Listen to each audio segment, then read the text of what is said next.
சூப்பராக இருக்குது. தயிர் சாதம் சாம்பார் சாதத்துக்கு ரொம்ப மேட்ச் ஆகும். ஒருத்தரே இந்த காய்க்கில் வெண்டைக்காய் சாப்பிட்றலாம், அவ்வளோ நல்லா இருக்கு. ஹலோ ஃப்ரெண்ட்ஸ், எல்லாம் எப்படி இருக்கீங்க? வெல்கம் டு மிஸ்ஸஸ் சம்பா சமையல். இன்னைக்கு நம்ம செய்ய போகிற ரெசிபி என்னன்னு பார்த்தீங்கன்னா வெண்டைக்காய் வறுவல் செய்ய போகிறோம். எல்லாரும் வந்து பொடி பொடியாக அறுத்து பொரியல் தான் செய்வாங்க, இல்லையா ஸ்பிங்கர் ஃப்ரை மாதிரி போடுவாங்க. ஆயிலெல்லாம் பொரிக்க தேவையில்லை. குழந்தைங்களுக்கு இது அதிகமாக கொடுக்கணும். படிக்கிற பிள்ளைங்களுக்கு வெண்டைக்காய் சாப்பிட வைக்காத பிள்ளைங்களை வந்து இப்படி நான் செய்கிற மாதிரி செஞ்சு கொடுத்தீங்கன்னா நல்லா சாப்பிட்டுப்பாங்க. வெண்டைக்காய் பார்த்தீங்கன்னா நிறைய பேர் பொரியல் தான் பண்ணியிருப்பாங்க. இந்த நம்ம உருளைக்கிழங்குல வந்து ஸ்பிங்கர் ஃப்ரை செய்கிற மாதிரி அப்படியும் கூட செஞ்சுருப்பாங்க. அது ஆயிலில் போட்டு பொரிக்கணும். அப்படி வேண்டாம், நம்ம ஆயில் வந்து கம்மியாக ஊற்றிய குழந்தைங்களுக்கு வறுவல் செஞ்சு கொடுக்கலாம். ரொம்ப ஈஸி தான், டேஸ்ட் நல்லா இருக்கும், பிள்ளைங்க விரும்பி சாப்பிடுவாங்க. அது எப்படி செய்யலான்னு பார்க்கலாம். அது தேவையான பொருள் என்னன்னு பார்க்கலாம். வீடியோக்குள்ளே போகலாம் வாங்க. ஃபஸ்ட்டு வெண்டைக்காயை கட் பண்ணிக்கலாம். இந்த காம்பு பக்கம் கட் பண்ணிக்கோங்க, நுனி பக்கமும் கட் பண்ணிக்கோங்க. கட் பண்ணிவிட்டு இந்த காம்பு பக்கம் இப்படி ரெண்டாக எடுத்துக்கோங்க. இப்படி அறுத்து வச்சுருங்க.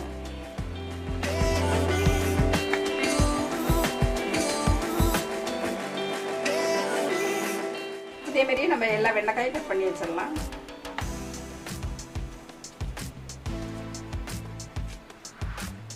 முழுசும் ரெண்டாக கட் பண்ணிடாதீங்க, கடைசீட்டில் கொஞ்சம் ஜாயிண்ட் ஒட்டி இருக்கட்டும். அப்படி இதோட விட்டுருங்க.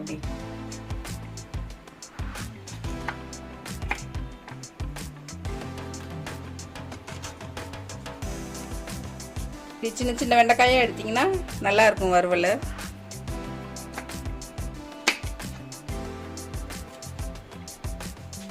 இது மாதிரி வெண்டைக்காயை வந்து தண்டு பக்கமும் பின்னால் பக்கமும் வெட்டி இப்படி ரெண்டு ரெண்டாக கட் பண்ணி வச்சுக்கோங்க.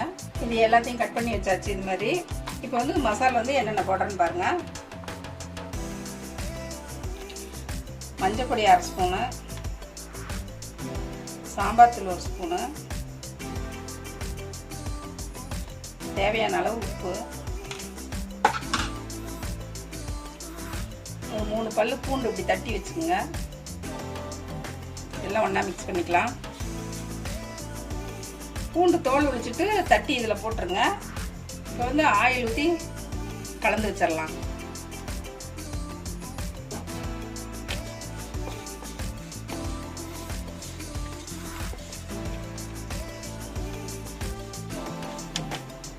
வெண்டைக்காய் எடுத்துக்கலாம்.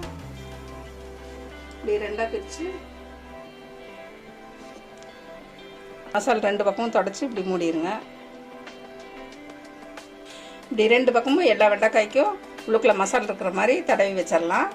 இது பார்த்திங்கன்னா பூண்டு வாசத்துக்காக தான் தட்டி வைக்கிறோம். பூண்டெல்லாம் இதுக்குள்ளே வைக்க தேவையில்லை. மசாலா பொடி வந்து கலந்துட்டு உப்பு சரியாக இருக்கான்னு வாயில் வச்சு பார்த்துட்டு அப்புறமேல் நீங்கள் வெண்டைக்காய்க்குள்ள அப்ளை பண்ணுங்கள். பத்தலைன்னா கொஞ்சம் போட்டுக்கலாம். எச்சா போச்சுன்னா மறுபடியும் கொஞ்சம் சாம்பார் தூள் போட்டு ஆயில் ஊற்றி கலந்து வச்சுருங்க. எல்லா வெண்டைக்காய்க்கும் நம்ம மசாலா வந்து அப்ளை பண்ணி வச்சாச்சு. இப்போ வந்து தாளிச்சு விட்டுறலாம். அடுப்பத்தை வச்சு ஒரு கடாய் வச்சுக்கோங்க. ஆயில் வந்து கம்மியாக ஊற்றினா போதும். ஒரு 2 ஸ்பூன் ஊற்றுங்க. ஆயில் நல்லா சூடானது வெண்டைக்காயை போட்டு பரட்டி விடலாம். வெண்டைக்காய் வந்து ரெண்டாக உடையாமல் நல்லா மெதுவாக பரட்டி விடுங்க. அதுக்கப்புறம் பார்த்தீங்கன்னா சிம்மில் வச்சிடலாம். வெண்டைக்காய் பொரியல் முடியறதுன்னு நம்ம சிம்மில் தான் வைக்கணும். வேகமாக வச்சா கரிஞ்சு போயிடும், உள்ளுக்குள்ளே வேகாது. இப்போ வந்து ஆயில் சூடாயிடுச்சு, நம்ம வெண்டைக்காயை போடலாம். இது நம்ம வந்து கடுகுலாம் எதுவும் தேவையில்லை பொரிக்கிறதுக்கு. வெண்டைக்காயை போட்டுடலாம்.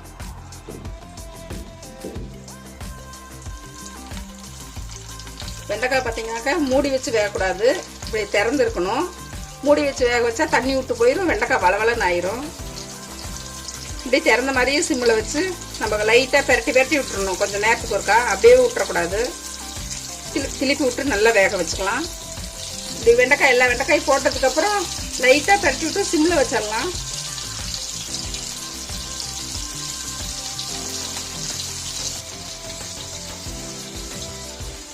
கையிலேயே கொஞ்சம் நேரம் வந்து பெரட்டி விட்டுறலாம். அதுக்கப்புறமா 2 பக்கம் வெந்ததுக்கப்புறம் நம்ம சிம்மில் வச்சு அப்படியே விட்டுறலாம். இப்போ பெரட்டி விட்டுறலாம்.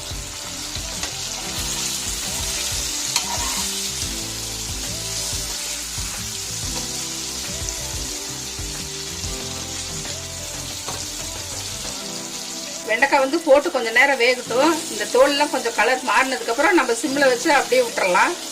ஒரு 1/4 மணி நேரம் ஆகும் வேகிறதுக்கு. இப்போ அடுப்பை வந்து சிம்மில் வச்சிடலாம். கொஞ்ச நேரத்துக்கு ஒருக்கா வெண்டைக்காய் வந்து பரட்டி விடுங்க. ஒரு பக்கமாக வெந்துட்டு இருக்க வேண்டாம். திருப்பி விட்டிங்கன்னா சீக்கிரம் வந்துடும். 4 மணி நேரம் ஆச்சு. சிம்லேயே வச்சு நம்ம வேக வச்சாச்சு. இப்போ நம்ம மசாலில் வந்து எண்ணெய் ஊற்றி அப்ளை பண்ணி தான் போட்டோம். அதனால் அதில் இருக்க எண்ணெயே வந்து இதுக்கு பொரிக்கிறதுக்கு போதுமானது. நீங்கள் வந்து எண்ணெய் அதிகமாக ஊற்றாதீங்க. இந்த வெண்டைக்காய்க்குள்ள இருக்கிற எண்ணெயெல்லாம் வெளியே வந்து அதே வறுவலாயிரும். அடுப்பு ஆஃப் பண்ணிடலாம். இப்போ நம்ம ஃப்ரை பண்ண வெண்டைக்காய் வந்து ஒரு பிளேட்டுக்கு மாற்றிடலாம்.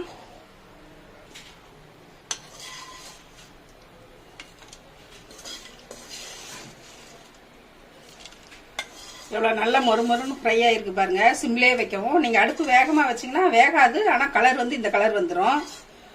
இது நல்லா உள்ளேயும் வந்து மேலே நல்லா கிறிஸ்பியாக வந்துருக்கு பாருங்கள். இந்த வெண்டைக்காய் ஃப்ரை பார்த்தீங்கன்னா சாம்பார் சாதம், தயிர் சாதத்துக்கு ரொம்ப நல்லாயிருக்கும். டேஸ்ட்டாக இருக்கும். டக்குன்னு செஞ்சிடலாம். எப்பவும் பொரியலாக செஞ்சு சாப்பிட்றதுக்கு இது மாதிரி செஞ்சு சாப்பிட்டு பாருங்க. நல்லா ருசியாக இருக்கும். குழந்தைங்க நல்லா விரும்பி சாப்பிடுவாங்க. நல்லா எப்படி டீப் ஃப்ரை ஆகிருக்கு பாருங்கள். சிம்லேயே வச்சு செஞ்சால் போதும். வணக்கத்துக்கு பார்த்தீங்கன்னா ஃபஸ்ட்டு வடை சட்டியில் 2 ஸ்பூன் ஆயில் தான் ஊற்றினேன். அதுக்கப்புறம் நம்ம மசாலா தொடச்சி இந்த வெண்டைக்காய்க்குள்ள அப்ளை பண்ண எண்ணெய் தான் வெளியே வந்து ஃப்ரை ஆகிருக்கு. மறுபடியும் மேலெல்லாம் எண்ணெயே ஊற்றலை. மூடி வைக்காமையே வேக வச்சு இப்படி வேக வச்சிடலாம். நல்லா வெண்டைக்காய் வந்து வேகிறதுலேயும் அடுப்பு வந்து சிம்லேயே தான் இருக்கணும்.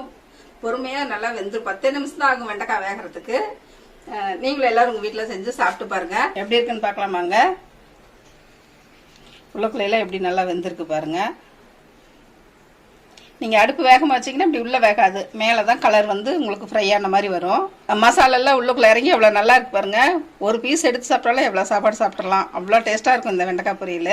பாருங்கள் நல்லா ஜூஸியாக சாப்பிட்டா ரொம்ப நல்லா இருக்கும். தயிர் சாதத்துக்கு அவ்வளோ நல்லா இருக்கும். சாப்பிட்டு பார்க்கலாம் வாங்க.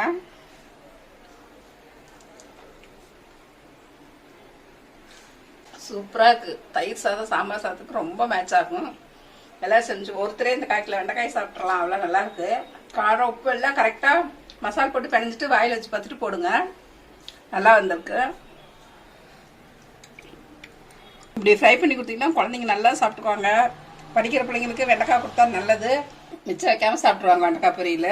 இந்த ரெசிபி பிடிச்சதுன்னா மிஸ்ஸஸ் சம்பா சமையலுக்கு சப்ஸ்கிரைப் பண்ணுங்கள். மறக்காமல் பெல் பட்டனை கிளிக் பண்ணுங்கள். தேங்க்யூ.